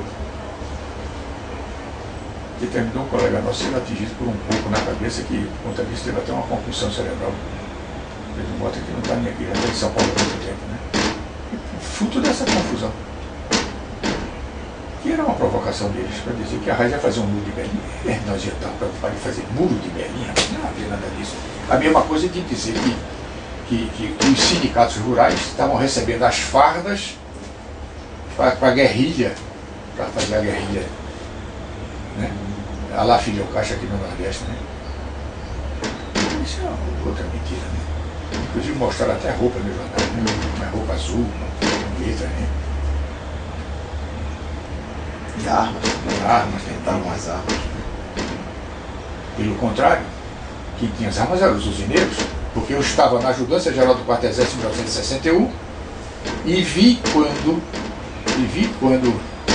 um coronel, como era o nome dele, meu Deus, não me recordo o nome dele. Eu sei que ele discutia com Bismarck e discutia com Albuquerque. Por que as armas estavam saindo da 7ª Região Militar para entregar Zé Lopes de Siqueira Santos na usina e Zé Lopes distribuir com os usineiros da Zona da Mata Sul para combater os sindicatos rurais.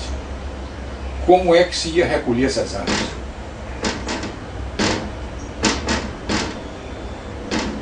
Porque as armas não podiam ser emprestadas a armas, privativas das Forças Armadas não podem ser emprestadas a civis. Eu sei que os 3 oficiais coronéis estavam discutindo isso. E eu trocando de roupa caladinho, que eles não me viram. Aí eu passei isso para o pessoal e digo, olha, está acontecendo isso, eles estão distribuindo armas E quem é a pessoa que está pegando as armas é logo do Siqueira Santos. E você vê que em 64 ele metralhou o pessoal com as armas do exército. Lá na usina. E matou um bocado de gente. Matou um bocado de gente. Você falou que você é da usina central? Da usina Cachoeira Lisa. Cachoeira Em Ribeirão. Nós tínhamos vários sucedeiros muito violentos. Nós tínhamos em Bom Jesus, Arthur Lopes, que é irmão dele, né? Ele em Ribeirão, aqui na zona da Mata Norte, em Goiânia. Meu Deus, esse não tem cimento na sal, tem essas coisas todas. Né?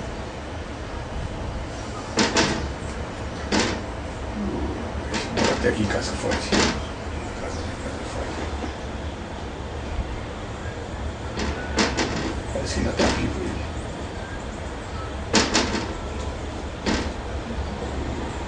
Não me falha na memória agora o nome desse. Eles três eram muito ligados ao pessoal do Exército, muito ligados à Bandeira e a Ibiapina. Eu vi várias vezes eles entrando lá no quartel.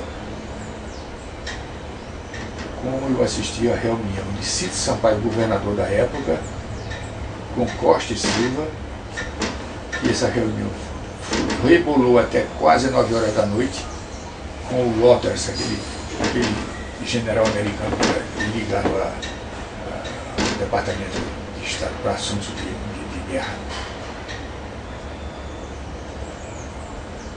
E o cara falava português. Porque a sala nossa da ajudância ficava vizinha da sala do comando. E a gente via quando eles passavam para entrar na sala do comando. Eu vi quando passou o Waters, o Cito Sampaio, e os dois ficaram lá. E nessa noite eu fiquei até tarde para ver a hora que eles saíram. Eu saí e eles ainda ficaram lá. Eu fiquei enquanto ele estava fazendo serviço aqui, só para ver a movimentação. Eu não vi sair. Para você ver como a influência americana era muito forte naquela época junto aos militares brasileiros.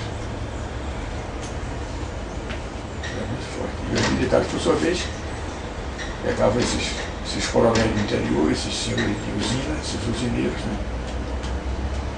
E botavam eles de frente para fazer frente à política. Nossa. Porque tinha todo aquele dinheiro da Aliança do Progresso, né? Que chegava eles sempre tiveram muito dinheiro. A gente aqui não tinha nada. Eu saía de ônibus para visitar rios na cabeça do interior. Saltava no cabo na ponta dos Carvalho. Aí você ia te perguntar, por que você não saltava no cabo? Eu não podia saltar no cabo, porque se eu saltasse no cabo, na parada do ônibus do cabo já estava lá os espiões de Padre Melo para me denunciar e correr para a delegacia para dizer que o doutor Fernando entrou no mato aí. Eu só estava na ponta dos cavalos e ia pelos engenhos por dentro para poder chegar em Tiririca, Maçari, né? Serraria, Jardim, Maçangana. É a pé. A pé com minha mala, levando remédio, levando tudo, né? Levando material para distribuir com eles. Era uma época muito difícil para nós, mas a gente fez tudo com a maior boa vontade. Ninguém nunca chorou de que estava se esgotando, que estava se acabando, nada disso. Pelo contrário, a gente tinha força suficiente para enfrentar tudo isso. E ainda por conta daquele filme na Sudene, que foi o filme que passou até no São Luís. E antigamente, antes dos filmes principais, passavam uns noticiários, umas coisas, né? Aí passou o filme da Sudene, da fundação da Cooperativa Agrícola de Tiririca. E numa das filmagens aparece como que os camponeses assimilaram a ideia da cooperativa, né? Então foi filmada a reunião deles com o pessoal da Sudene, a reunião com o Celso Furtado, né? A reunião com o organizador deles, que era o médico Fernando Barbosa. E apareceu eu na filmagem, eu falando para uma plateia de camponeses, né? E eu estou batendo com a mão assim na barriga. Eu não sei porque, eu tenho a impressão que eu estava falando de alguma doença abdominal, de alguma coisa, ou de fome. Aí, dos meus interrogatórios, você no filme você estava querendo botar as armas na cintura dos camponeses, você estava mandando os camponeses botar arma na cintura, que pelo filme você está batendo assim, né? Aí eu, isso é uma maluquice. Ensina a camponesa a botar arma na cintura. Se ele tiver arma de sabotado, não sei dizer como é que ele vai botar, não, na verdade. Mas você anda ensinando o camponês a botar arma na cintura, tá? No filme, tá vendo ele no filme lá, ó, a mão assim. Ridículo isso. Mas na época era essa muito extrema, né? Muita loucura. E o partido, como é que atuou depois da 64? Como era mais ou menos a estratégia? Porque ficou bem difícil, né? Ficou difícil. Mas nós tínhamos que apoiar o que restou do sindicato, reorganizar os sindicatos. Aí foi o negócio, juntar o que sobrou. Aí nós tivemos que buscar para reunir. Aí, rapaz, o maior cara de pau da gente alugou uma sala ali junto do Grande Hotel. Hoje em dia não é mais Grande Hotel. Ali atrás daqueles prédios ali, nós alugamos uma sala ali. Bem no meio de todo mundo. Um lugar muito super movimentado. Né? Aí entrava cedo ali, ninguém sabia nem quem estava ali. E ali nós começamos a ir pensando o pessoal no interior, chamando eles para discutir com a gente, para ir refazendo todos os sindicatos mesmo. Onde é que a gente podia refazer os sindicatos. E começando o trabalho esse trabalho levou uns 5 anos. A gente conseguia alguma coisa. Mas a partir da década de 70 já tinha uma coisa feita já. E quem ajudou a gente muito nisso foi um camponês, que foi o presidente da Liga Camponesa de Camaçari, Jacinto dos Santos. E Jacinto, por ser uma pessoa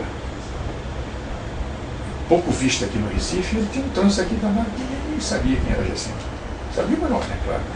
E Jacinto saía, ia para todo esse município todo para ver o pessoal, para falar com o pessoal, para voltar para o sindicato, e convencer o pessoal de que se tem que voltar. Sem um sindicato rural, os camponeses não iam ter mais condições de aspirar nada na vida, né? O sindicato é a força política. Eu sei que a coisa mudou. E até os novos tempos levou a entrar alguma coisa na cabeça da camponesada. Você vê que hoje em dia os sindicatos são bons no interior. Não são mais sindicatos fracos, né? São bons. Até os sindicatos reacionários, que era o sindicato das usinas, que era muito ligado aos usineiros, e uma coisa era o sindicato do campo, outra coisa era o sindicato dentro da usina. Aqueles operários da usina, que eles não queriam ser chamados de camponeses de jeito nenhum. Aí realmente eles não eram camponeses, né? Eles já eram, mais ou menos, um operário mesmo. Trabalhavam nas fornalhas, trabalhavam nas máquinas, trabalhavam, né? Até esses mesmos. E tanto ver a luta do pessoal, esse pessoal, eles terminaram se chegando a nós e melhorou também. Porque hoje em dia os sindicatos das usinas são bons sindicatos das usinas. Depois com essa falência toda dessas usinas, essa coisa toda, eles analisaram tudo isso. Melhorou muito. E não tem mais vez no campo de você chegar lá com uma proposta reacionária, não. Não tem mais vez. Que aquilo que para nós era difícil, era fazer com que o senhor de engenheiro usineiro assinasse a carteira do trabalhador, hoje em dia é uma coisa que é normal. Ter carteira assinada, ter as férias, ter o 13º. Antigamente você falava disso. 13º. Nossa Senhora. Por causa disso você viu o que aconteceu em Itambé, né? Teve do Estreliano também, né? Da chacina da usina. Eles disseram que iam pagar o 13º aos camponeses lá em Itambé, né? Quando o pessoal chegou na porteira do engenheiro, eles detalharam.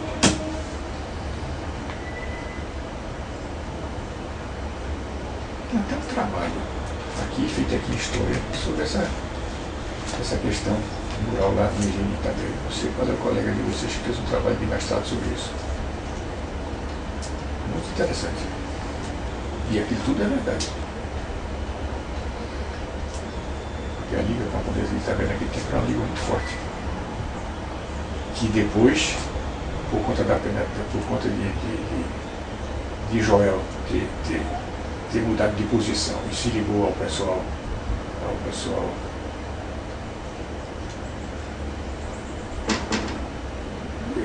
discordou de Julião e ele entrou na outra linha de atuação, na Câmara de Julião.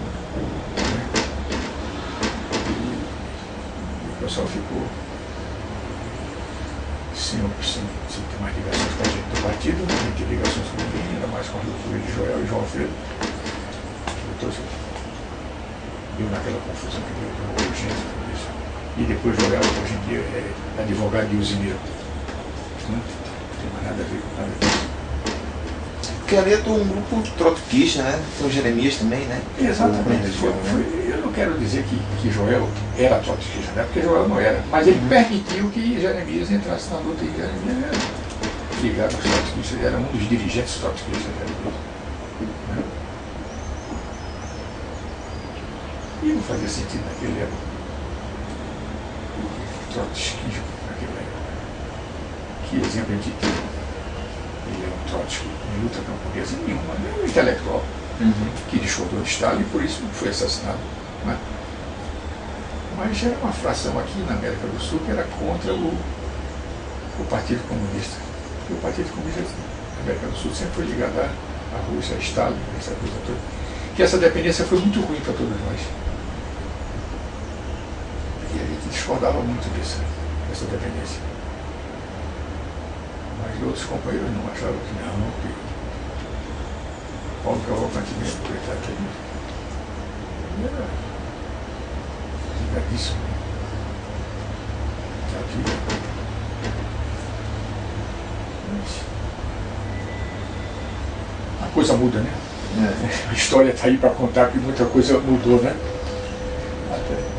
Ô, Fernando, e quando você e o professor Socorro voltaram, quer dizer, ainda no exílio, né? Tinha o convívio com outras pessoas que também estavam fora, com a rádio, tinha alguma articulação política já naquele momento, 78, 9? Sim, muito grande.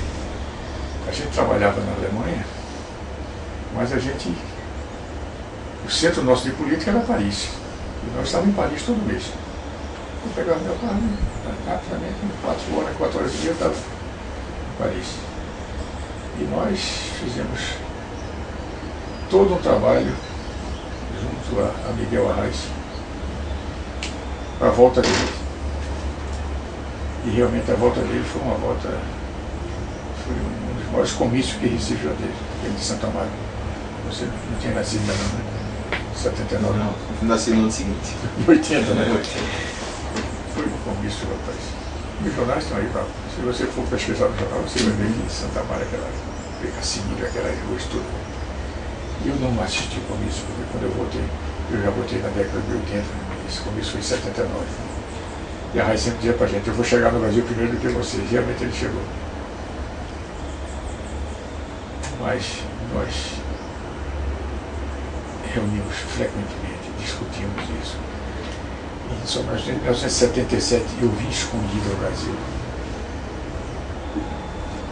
para levar uma pessoa para conversar com a gente lá na Europa.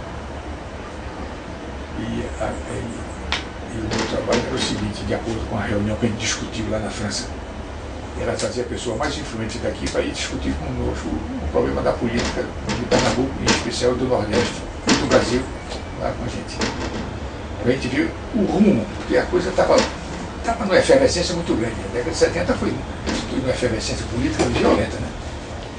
E reuni aqui com o pessoal, Pelópolis, com Jaba, com Jader, como cabeceiro. Claro que tudo foi escondido, porque se o pessoal me visse, eu estava preso de novo. E o pessoal concordou que quem ia para a Europa comigo era Jarbas, que tinha sido deputado federal eleito em 76. E eu tive com Jarbas e marcamos um encontro no Rio e combinamos o nosso encontro em Paris. E eu ia para o aeroporto esperar ele. E assim fizemos, ele Socorro. Ele disse, eu não posso chegar em Paris, eu não sei falar inglês, não sei falar francês, só falo português, eu vou me perder, que eu nunca saí do Recife, de Brasília, Rio, São Paulo. Vocês têm que me esperar lá. E nós fomos esperar ele. E botamos Java lá com a gente, tínhamos lá um lugar para ele ficar, uma hospedagem, com tudo. Ele levou a mulher dele para tornar a coisa assim muito familiar, a viagem de família dele, a primeira mulher dele. As meninas ficaram com essa voz. E já passou uma semana com a gente lá. E nós discutimos muito sobre o Pernambuco. E convencemos ele a ser o candidato ao Senado em 78. Perdemos. Porque ganhou a eleição, porque na soma dos votos, naquele tempo podia somar votos, né? Somou o voto de Cid Sampaio com de quem Deus, de Marco Antônio Maciel. E já perdeu a eleição. Mas não teve nada. Depois, em 80, de 89 eu volto aqui, e aí começou a política toda. Em 82 foi a eleição. E nós, mais uma vez, perdemos com o Marco Freire. O voto vinculado, né? O voto vinculado mesmo, já, né? Porque somava os votos, né?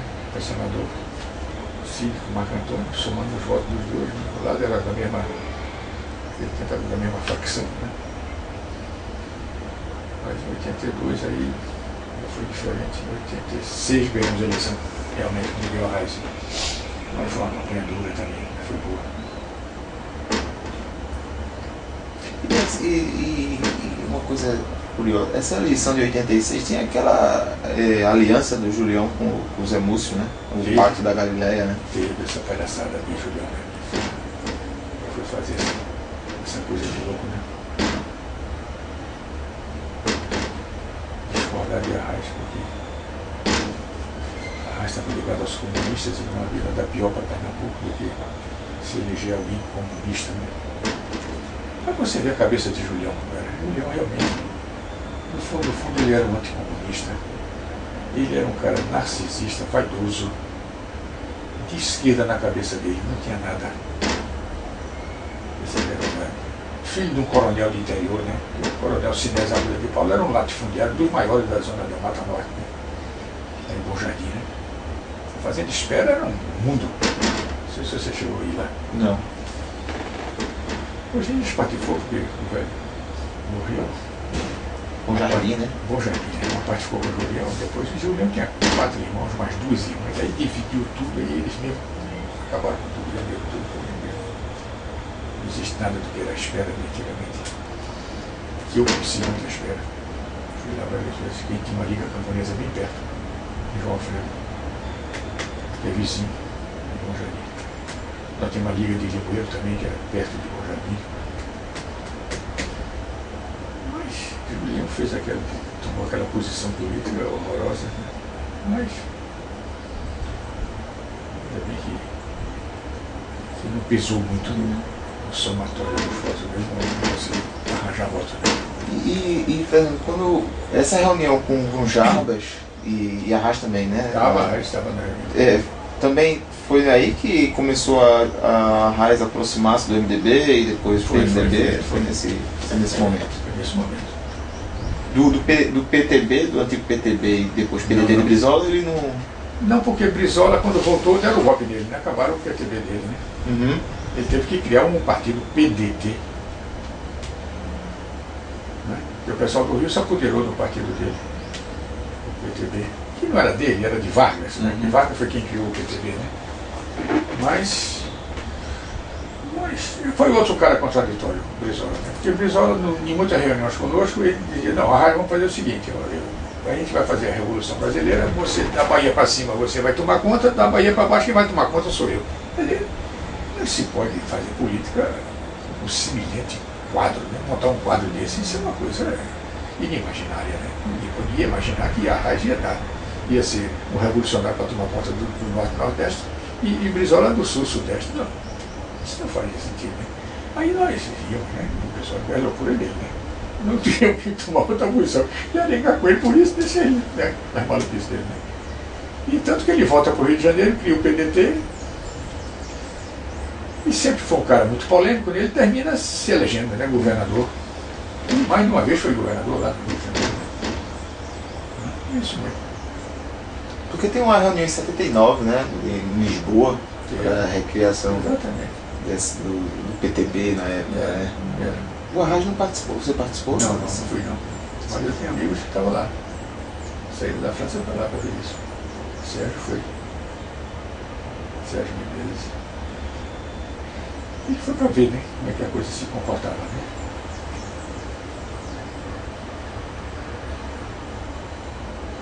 Mas a gente, quando volta, já vem decidido de entrar no MDB da época, né? E foi muito bem recebido por todo mundo do MDB, né? Nós tínhamos uns quadros do MDB naquela época. Ulisses era um deles, Teotônio Vilela era outro. Temos reuniões aqui muito boas, eu, Arraes, Teotônio, Ulisses, né? Muito boas reuniões. E realmente a gente conseguiu fazer uma década de 80 de uma política assim, muito positiva. E nós progredimos muito, né? A ponto de eleger a rádio em 86, não digo fácil, mas não foi difícil. Não foi difícil como 82, como 62. Foi mais fácil. É pena que eles conseguiram fazer o que a gente pretendia, né? A RAI realmente não montou um bom secretariado em 86. A essa altura ele já estava com outras alianças. Eu já estava deixando de falar com ele, terminei a partir daí sem falar com ele mais. E o Socorro. E ele morreu e a gente não começou mais nada. Não mais nada sobre política. E nós queríamos fazer em 86 um governo diferente, né? Inclusive na saúde, que era a minha área, né? E fizemos um programa de saúde que era uma coisa fantástica. Inclusive descongestionando aqui na metrópole principal Recife, né? Dessa questão da saúde, né? Que tudo no Recife, tudo no Recife. O que você vê hoje, que Eduardo fez, esses hospitais regionais todos, aquilo tudo era a proposta nossa de 86. Você vê que a coisa foi feita quantos anos depois? 20 anos. Mais de 20 anos depois. 25 anos depois. A gente queria exatamente isso, descongestionar o Hospital da Restauração e criar os hospitais regionais. Do Metropolitano Norte, que hoje em dia é o Hospital Miguel Reis lá entre a Olinda e Paulista, né? O de Jaboatão e o do Cabo Santo Agostinho. E criar esses serviços que hoje em dia eles chamam de UPA, que era exatamente isso aí, era a porta de entrada do doente, exatamente no distrito onde ele morava, né? No distrito, no bairro, né? Daí eles iam para esses hospitais regionais, mais próximos, né? Desses grandes ambulatórios. E em caso de cirurgia era que mandava para a restauração, ou para o Getúlio Vargas, ou para o Agamenon Magalhães. Tudo isso, né? E a gente com a proposta em 86 de botar Ciro de Andrade Lima, secretário de saúde. Aí a proposta dele foi cuidar das mães e das mulheres. Não faz sentido, né?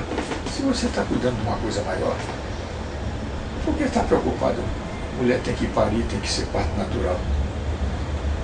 Isso é uma coisa menor que se resolve de outra maneira, né? Não é de escândalo numa política de saúde para a mulher, não. Pelo contrário, a gente queria, inclusive a gente estava discutindo na época, em 86, o problema do câncer de mama da mulher. E a gente tinha que fazer exatamente esses exames periódicos, pelo menos uma vez por ano, a mamografia bilateral nas mulheres. Né? Nem isso o Ciro fez. Ficou a conversar com essa coisa de criar nas maternidades um lugar para conversar com as mães, para tirar da cabeça delas o negócio de parto cesariano, para fazer parto natural. E isso não se fez nada de saúde. 4 anos perdidos de saúde no Estado, de 86 até 90. Aí a gente perdeu a paciência, né? A educação também, que o Socorro perdeu a paciência, deixou. E por aí foi, né? A gente não falou mais com a Raiz. Até porque teve uma reunião, foi uma reunião chata na casa dele de manhã cedo, uma semana, 2 semanas depois da eleição, que já estava contando os votos, já estava nos finalmente, porque naquele tempo não tinha a velocidade que tem hoje. E a gente já sabia que a Raiz estava com a eleição ganha, né? E nós fomos muito cedinho, porque a Raiz sempre foi madrugador, a gente morava aqui em Caxangá, Ele Socorro, vamos seguir lá, a gente toma café com a Raiz e conversa com ele. E quando chegamos lá, rapaz, ele realmente já estava indo para o terraço tomar o café dele, né? Com a Madalena. Aí conversa vai, conversa vem, a gente começou a falar da eleição, tudo isso, né? Lá bastante. A Madalena olhou assim para mim, Socorro, e disse: agora de uma coisa, Fernando e Socorro, vocês tenham certeza. Cada vez mais agora a Raiz vai se encontrar menos com vocês, porque ele agora tem que tomar uma posição diferente como governador eleito, entendeu? Assim, eu estou te dizendo. Eu disse: quer dizer, doutor, que agora você ficou diferente. Aí ele ficou calado assim, rapaz, calado. Ela ainda tentou falar: não, mas vocês não estão me entendendo. Eu digo: não, Madalena, nem está entendendo. O negócio é o seguinte: é não conversar mais com o doutor Miguel. Tudo bem. A gente não está aqui querendo forçar a conversa com você. Íamos dar as congratulações pela vitória e já estamos de saída, viu? Até logo. Essa foi a última vez que nós falamos com a Raiz de Madalena. Ele morreu e eu não falei mais com ele. Fui ao enterro dele. Não por ele, porque vieram os amigos de São Paulo e queriam que eu levasse lá no cemitério de Santa Amaro para... Eles queriam filmar, né, como é que foi a movimentação do povo no enterro de Raiz. Realmente foi muita gente, né? Foi um enterro de milhares e milhares de pessoas. Mas nós não conversamos mais com ele, nunca mais com a Raiz. E ele entregou aos amigos dele, a família dele, o secretariado dele. E fez um péssimo governo. 86. Essa turma da vice perdemos a eleição. Perdemos a eleição. Você foi filiado ao MDB, não? Quem? Depois você se filiou? Fui do MDB, PMDB. O partido era na clandestinidade do partido também. E o pai era sempre do partido, né? Depois em 91 nós transformamos o partido aqui em Pernambuco, a luta foi boa. O partido mudou de Partido Comunista Brasileiro para PPS. E foi uma campanha nacional que nós conseguimos, né? Inclusive o companheiro Malina lá em São Paulo lutou muito por isso também. E hoje ainda estou no PPS. Vida, né?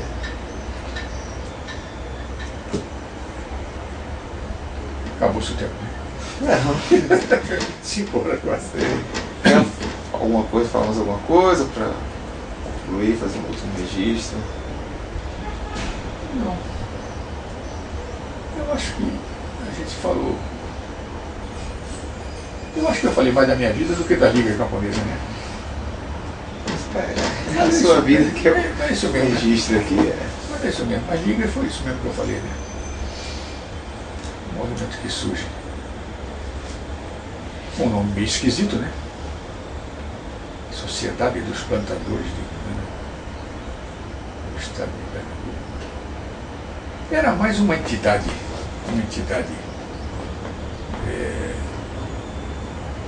social na época, que o grande objetivo naquele tempo, qual foi o começo?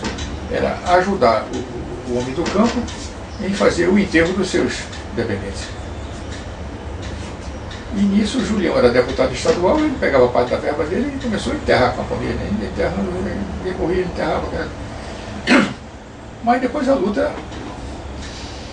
se desenvolveu por conta de atritos mesmo entre os camponeses e um proprietário rural do Engenho Galileia em Vitória de Santo Antão, e que culminou com a desapropriação pelo governo do Engenho Galileia, e o governo de Cid Sampaio entregou à Liga Camponesa as terras, e as terras foram divididas pelos camponeses.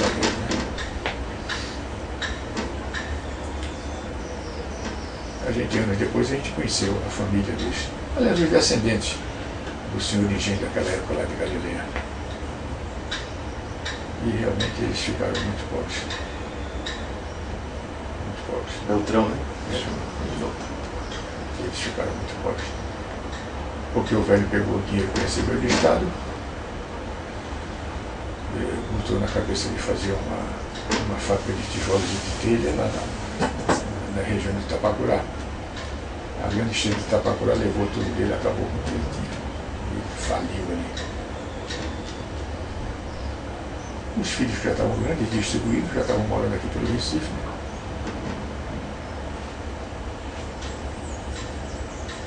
E um dos filhos dele, por mais incrível que pareça, você não imagina, casou com uma sobrinha de Socorro.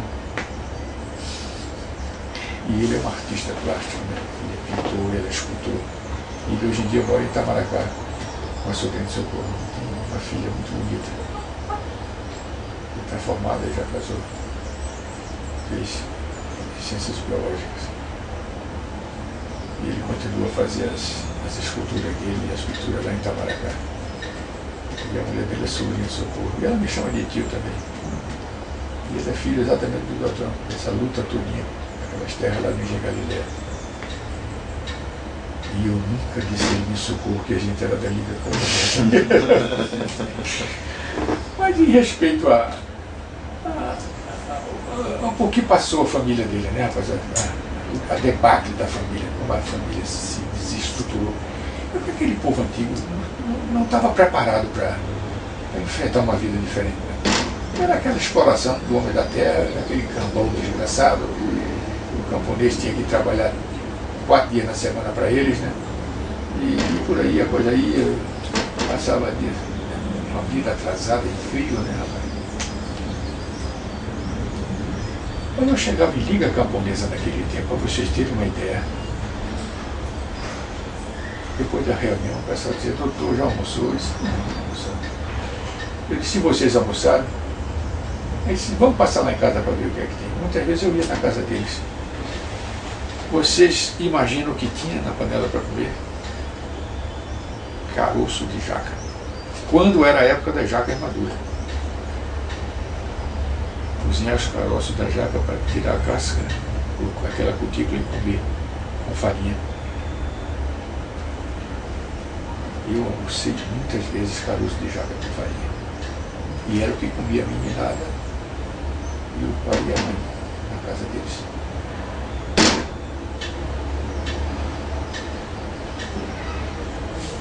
Era isso aí. Pobreza mesmo, muita pobreza. Você vê um engenho rico como Camaçari, né, com aquele subsolo todinho de, né, toda aquela mina de Raulinha ali embaixo daquele subsolo, né, que depois o Bernardo comprou, né? Depois de 64, o Bernardo foi lá e comprou Camaçari todinho. Porque tinha fábrica de azulejo de asa aqui, na Várzea, né? E Raulinha, matéria-prima para azulejo, né? Toda aquela brancura do azulejo, né? E ele comprou as terras de todo mundo, inclusive de Jacino, que foi o presidente da Liga Camponesa. Ele chamou Jacino e comprou as terras de Jacino. Isso já na década de... Jacino já tinha saído da clandestinidade, já tinha aparecido. E foi morar Jacino em Ponte dos Carvalhos. Mas a família de Jacino se alimentou a vida toda, esses meninos, que um deles, eu sou padrinho deles, do Marcos. Eles se alimentaram a vida toda, sabe de quê? De pirão, de água e sal com caranguejo. Quando era tempo da jaca, o caroço de jaca. Quando não tinha jaca, tinha que ir no mangue e pegar o caranguejo.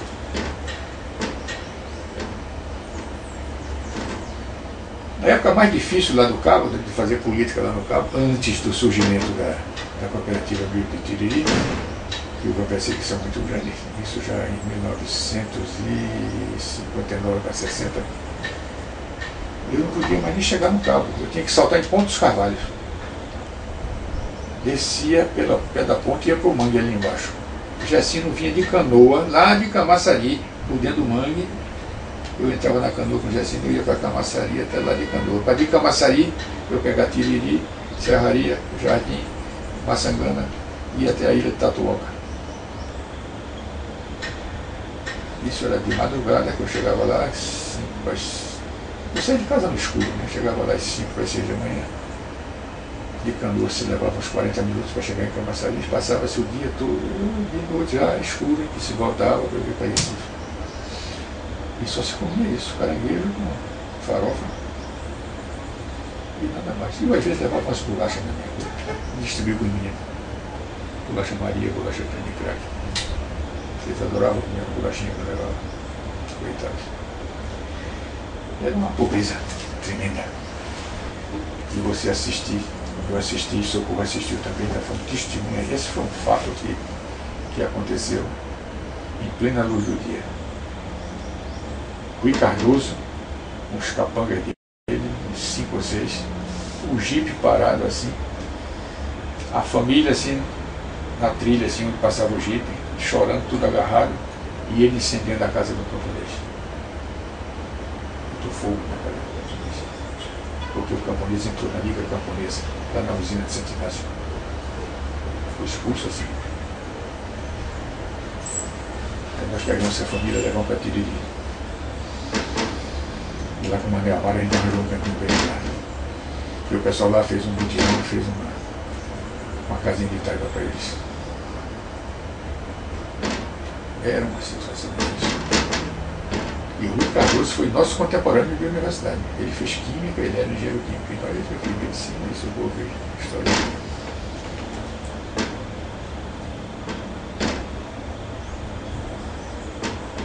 E eu discuti com ele na época, eu Socorro. E ele dizendo que o tratamento para comunista era aquele mesmo. E que na terra dele que mandava era ele.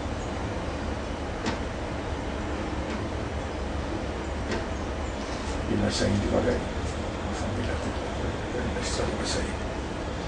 E eles voltaram, foram lá para a usina novamente. E foi nessa usina que a gente fez a cooperativa agrícola. Porque ele já estava falido.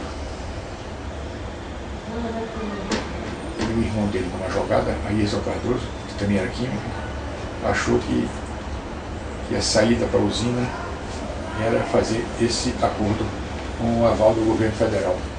Criar a cooperativa agrícola de Tiriri. A camponesada toda sendo responsável pela produção da cana e a usina fazendo o açúcar. E ele pagando a cana aos camponeses. Foi bom. Os camponeses foi uma beleza. Foi um ano de muito dinheiro para aquele campo ali. Porque eles começaram a ter dinheiro que nunca tiveram. Zeca, que era muito amigo da gente, que era dono da empresa de ônibus, São Judas Tadeu, lá do Cabo, ainda tem lá, hoje em dia é dos filhos dele. Conhece aquela região? A empresa eu conheço. São Judas Tadeu, é SJT, uns ônibus verdes, né? E Zeca dizia, doutor Fernando, vocês fizeram a redenção do Cabo de Santo Agostinho. Eu disse, por que, Zeca? Olhe, fulano, meu amigo, disse que só este mês ele já vendeu mais de 200 camas patente, com colchão e tudo. Eu disse, quem comprou? Ele disse, os camponeses, rapaz. Os camponeses comprando cama patente, porque eles achavam que aquilo era cama, e quem tinha dinheiro, quem tinha posse. Então o ideal da mulher do campo era ter uma cama patente dentro de casa, para ela deitar na cama patente com os filhos. O Cabo Santo Agostinho, que na feira só batia 6, 7 cabeças de gado por dia para ir para a feira, para vender carne, passou a vender mais de 30 bois por dia. Para você ter uma ideia. Como foi um progresso. Circulou mais dinheiro. Claro que para a usina foi bom, porque a usina perdeu toda o que aconteceu de ruim também foi o seguinte, né? Eles não pagaram aos camponeses nenhuma. Porque o que seria que se cobrar deles? Seria assinar a carteira e cobrar todo esse atrasado de INSS deles todos, né? Que eles nunca pagaram, né? Os camponeses começaram a partir daí de se inscrever no INSS. E esperar que desse a idade de 65 anos para se aposentar. Muitos morreram de se aposentar, muitos morreram de se aposentar. Que essa que foi a grande. Isso que foi a grande luta da época, porque o pessoal achava que isso ia levar a que a gente tirasse o direito do camponês, né? O pessoal trotskista era contra isso, por isso que estava tirando o direito do camponês. Mas era uma saída, não tinha outra. Para a época era a única saída. Era a cooperativa agrícola. Que ia se fazer. Os dias contratos para se fazer em Palmares também. E principalmente em Água Preta, naquela usina falida de lá. Pertenceu ao pessoal de Queiroz. Mas aí não foi possível. Em 64 veio, desmantelou tudo, acabou tudo, uma cooperativa, todos os dirigentes foram presos, acabou tudo, muitos foram expulsos. Né? Padre Melo a dedo escolheu quem devia ficar, o resto ele mandou embora. Camaçari, o governo comprou, o pessoal todo saiu. E foram 10 anos de obscurantismo. 60 até 70 e tanto mais de 80. Agora que o pessoal começou a respirar depois disso. Voltar o que era no passado. Eu acho o seguinte, eu acho que a gente lutou muito para ver se encontrava uma saída para essa questão do campo. Infelizmente, em 64 veio destruir tudo. Mas eu não me arrependo não. Foi um trabalho que eu acho valeu a pena. Valeu a pena o trabalho. Mesmo com todo o sacrifício, né? Eu que sofri na pele por conta das prisões todas, né? Socorro, que também foi presa. Coitada. Isso mesmo. Sempre se passa por isso, né? Não tem história de povo nenhum do mundo que não tenha sido através de luta, né? De sofrimento, né?